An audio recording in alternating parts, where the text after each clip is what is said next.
康是財富，馬基。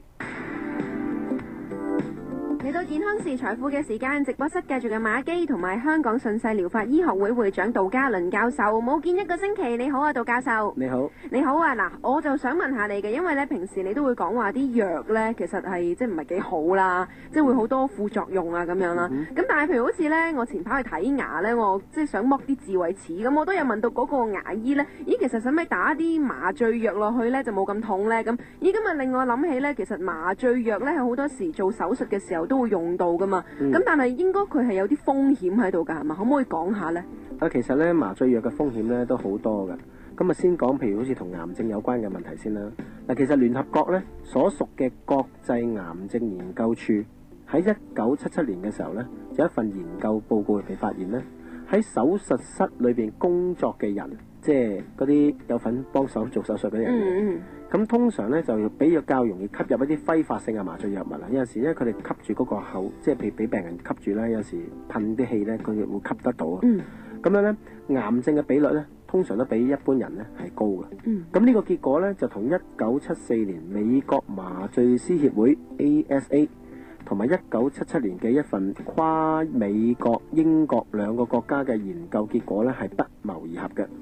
尤其咧係反映喺白血病同埋淋巴癌嘅情況上面。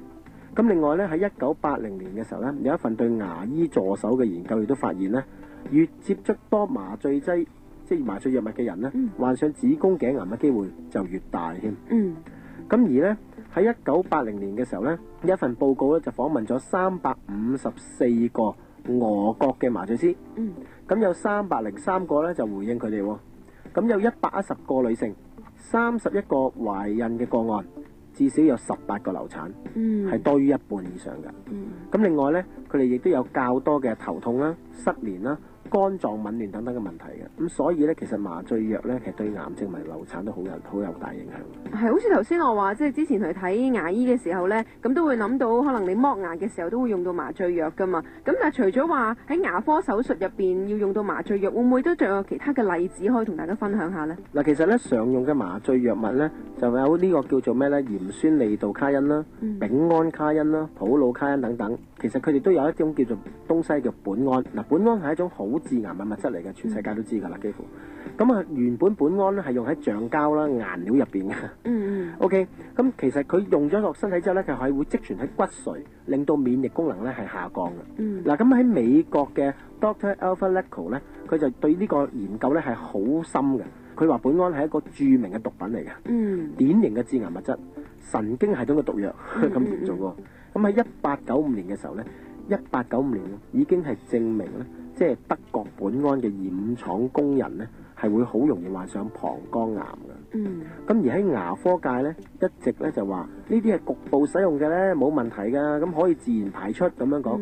但係咧 Dr. Nicol 咧佢就強調啦，呢個聲稱咧只不過藥廠自己嘅安慰人嘅講法嚟嘅啫。呢種講法啊，其實只係根據一份喺病人小便裏邊揾翻10% 嘅麻醉藥，即係佢排翻出嚟啊！即係打咗之後佢排翻出嚟10%，但係好可惜，剩翻嗰90% 咧就下落未明嘅。咁其實咧就全部積存喺身體裏邊，所以咧藥廠就話冇問題嘅。咁其實呃人嘅。咁其實咧牙科手術直接嘅注射咧係入去牙床嘅，其實咧係最危險嘅。因為點解咧？佢直接入血嘅。OK， 佢直接係入血，佢就完全繞過晒腸胃道啦、肝臟呢啲咁樣嘅解毒過程。咁佢直接入血，所以牙科打落牙床係最危險嘅。而 Dr. Nicol 咧就曾經講過，佢牙科手術裏邊咧咁樣直接將嗰啲苯胺嘅麻醉藥注射入牙床咧，個劑量係大大咧超過咗職業安全健康局同埋國際癌症研究處嘅標準嘅，完全過量嘅。佢哋建議以一個50 kg、150 cm 高嘅人嚟計算下，佢短期接觸咧都唔可以多於220個 mg，而牙醫用嘅通常咧都係2% 嘅鹽酸利度卡因，而1個 cc 咧就會已經能夠製造10個 mg 嘅二甲苯胺㗎啦。而牙醫咧喺剝智慧牙嘅時候咧，一般大概會用14個 cc。所以咧，如果你諗住剝智慧牙咧，你諗過啊嚇？補牙嘅時候咧，就會用5至8個 cc。嗱，咁即係計算起上嚟咧，就每剝一隻智慧牙咧，就用咗140個 mg。而每補一隻牙咧，就會用到50